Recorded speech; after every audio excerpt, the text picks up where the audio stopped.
तो दोस्तों, भारत सरकार गृह मंत्रालय की तरफ से ईस्ट ब्लॉक आर.के. पुरम की तरफ से एक बहुत ही अच्छी वैकेंसी आ गई है, जो कि महानिदेशक कार्यालय की है।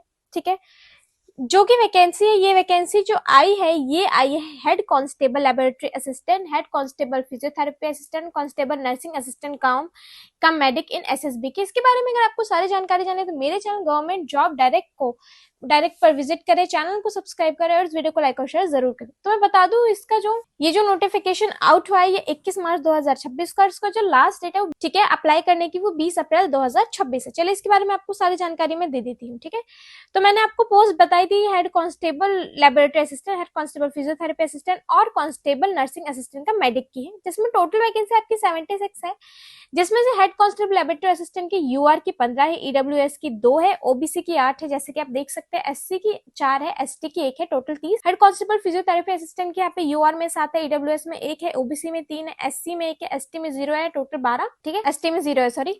कांस्टेबल नर्सिंग असिस्टेंट का मेडिक की यूआर 17, ईडब्ल्यूएस 2, ओबीसी 9, एससी 4 और एसटी 2, टोटल 34। ठीक है, तो यहाँ पे हो गया 76। उसके बाद आता है, मैं आपको यहाँ पे सारी चीजें डिटेल में बता दी। सबसे पहले एज रिलैक्सेशन की बात करूं तो यहाँ पे एससी एसटी का 5 साल है, ओबीसी का 3 है, एक सर्विसमैन का 3 है after deduction of the military service. ठीक है, उसके बाद यहाँ पे दिया हुआ है आप किस कैटेगरी में बिलोंग करते हैं उस हिसाब। सिलेक्शन प्रोसेस की मैं बात करूं तो सिलेक्शन प्रोसेस, सबसे पहले मैं आपको बताती हूँ एजुकेशन क्वालिफिकेशंस यहाँ पर क्या है। ठीक है, यानी कि एलिजिबिलिटी कंडीशंस। सबसे पहले यहाँ पे है हेड कांस्टेबल लेबोरेटरी असिस्टेंट का आपकी एज 18 से 27 साल के बीच में होनी चाहिए, और एसेंशियल क्वालिफिकेशन या प्रोफेशनल क्वालिफिकेशन आपके पास 12th पास होना चाहिए with biology as a subject और रिकॉग्नाइज बोर्ड से होना चाहिए।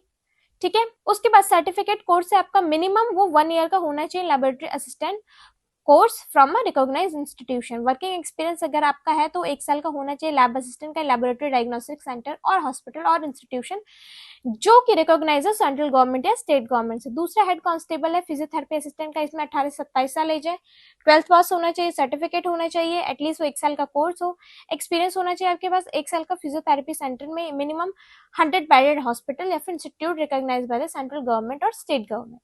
तीसरा है कांस्टेबल नर्सिंग असिस्टेंट मेडिक का, इसकी 18 से 27 साल आपकी एज होनी चाहिए, 10th क्लास का पास होना चाहिए आपका रिकॉग्नाइज बोर्ड से, फर्स्ट ईयर सर्टिफिकेट कोर्स होना चाहिए सेंट जॉन्स एम्बुलेंस ऑर्गेनाइजेशन या फिर red cross society of India की तरफ से, और एक्सपीरियंस होना चाहिए 1 साल का नर्सिंग असिस्टेंट है मिनिमम, 5th बेडेड हॉस्पिटल और institution recognise by central government और स्टेट गवर्नमेंट। ठीक है, उसके बाद में यहाँ बात करूँ पे स्केल की, तो आप यहाँ देख सकते हैं हेड कांस्टेबल लेबोरेटरी असिस्टेंट या हेड कांस्टेबल फिजियोथेरेपी असिस्टेंट की कितनी है और कांस्टेबल नर्सिंग असिस्टेंट की कितनी है।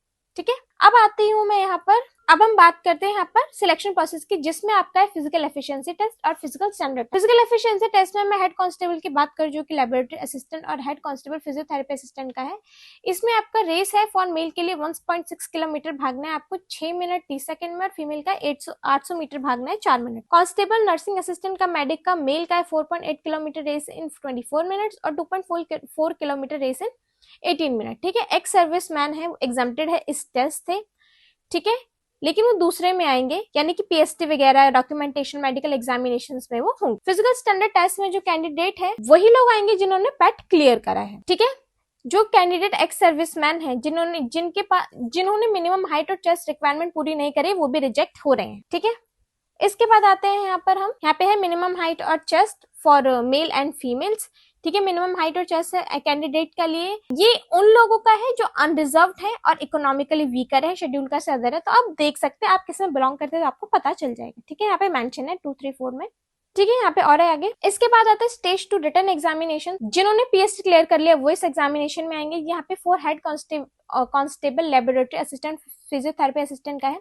रिटन एग्जामिनेशन जितने भी पोस्ट के कंप्यूटर बेस्ड टेस्ट होंगे 3 घंटे के, जिसमें 150 मार्क्स होगा, 150 मल्टीपल चॉइस क्वेश्चन होंगे और ऑब्जेक्टिव टाइप क्वेश्चन भी आएंगे, जो कि जनरल नॉलेज, मैथमेटिक्स, रीजनिंग और जनरल इंग्लिश और जनरल हिंदी टेक्निकल सब्जेक्ट पर होंगे। क्या मीडियम लेना इंग्लिश हिंदी वो आप पे डिपेंड करता है। ठीक है, अब पार्ट 1 में आपका 50 मार्क्स का है, जिसमें जनरल नॉलेज, मैथमेटिक्स, रीजनिंग और जनरल इंग्लिश और जनरल हिंदी है। पार्ट 2 100 मार्क्स का है जो कि टेक्निकल सब्जेक्ट है। ठीक है, अब मैं बताती हूँ आंसर किस तरीके से, मार्किंग स्कीम कैसी है। 1 नंबर मिलेगा अगर आपने सही आंसर पर टिक लगाया, अगर आपने गलत आंसर पर टिक लगाया 9 मार्क्स, नेगेटिव मार्क होंगे 0.25 का, इनकरेक्ट ऑप्शंस के लिए 0 मार्क्स मिलेगा अगर आपने आंसर ही नहीं अटेम्प्ट करा है। ठीक है, फिर फॉर कांस्टेबल नर्सिंग असिस्टेंट का मेडिक का इसमें रिटन एग्जामिनेशन है, ठीक है।